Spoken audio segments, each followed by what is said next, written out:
Well, joining us now to discuss this further is security expert Kabir Adamo. Well, thank you for joining us in News Now.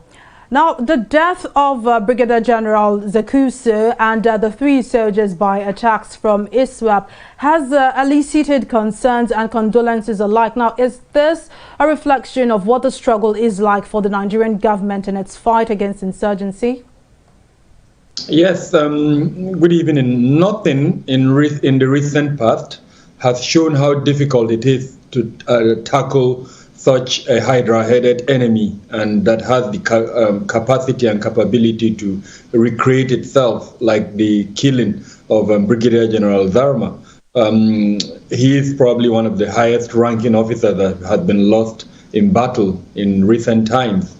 And clearly, it shows the capacity and the capability of this enemy to recreate itself and to carry out such attacks. Now, the incident in Sokoto, incidentally, also shows the ability of these groups to carry out these types of asymmetric attacks, despite the measures that are being taken by both the federal and state government.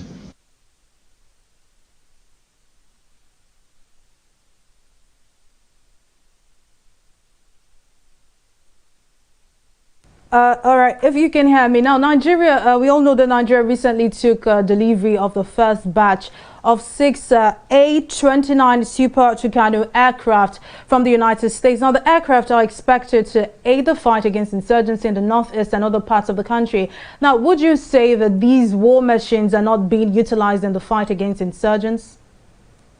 As far as I know, the 12 Super Tucano aircraft are yet to be inducted into the Nigerian Air Force. But we're hoping that once they are inducted, the purposes for which they were acquired, which includes both intelligence gathering, reconnaissance missions, and then the interdiction attacks would be utilized for that purpose.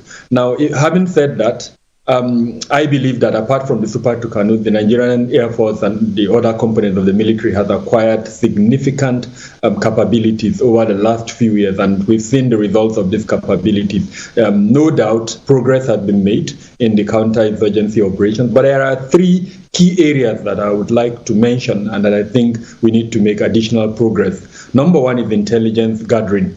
The nature of the warfare requires intensive, actionable intelligence that would tell the Nigerian military when the enemy is going to attack, how it's going to attack, and more importantly, what to do to intercept that attack. In the case of the Askira Uba incident that led to the death of the Brigadier General, these were a group of armed men that moved on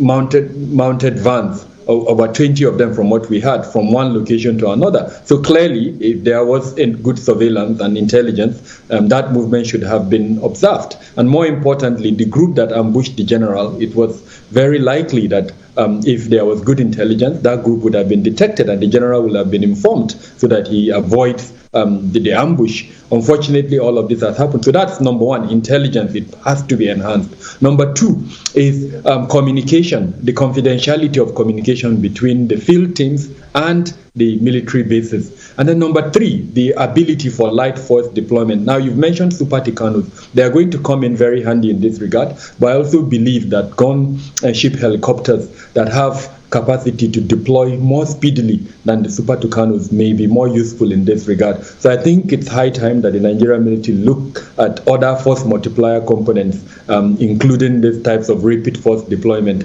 that I mentioned. And then ultimately, in spite of all of these things that I mentioned, winning the hearts and minds of the people in the local population is even more important than any other thing. So the whole of government, this is not really a role of the military, it's the role of the whole of government. Hopefully, when all of this thing is done, I think it would reduce some of the challenges that the military is currently having in the Northeast. I'm afraid I'll have to cut you short here, but briefly, before I let you go. Now, the war against Boko Haram and other terrorist groups has extended over a decade now. Now, how soon do you think this war can be won, especially when one considers the level of losses that have been recorded so far? I've just mentioned the things that we need to do as a country to end, this insurgency. And if we don't do those things, then unfortunately the likelihood of a continuation beyond the decade that we've seen is extremely likely. As you're aware, these groups, they regenerate, they are resilient, and so we need to take measures. When I mentioned intelligence will help us break their funding channels. It will help us stop their weapon access capabilities. It will also help us stop their ability to recruit new members. All right, security expert Kabir Adamu, thank you for joining us on the news and for your contributions.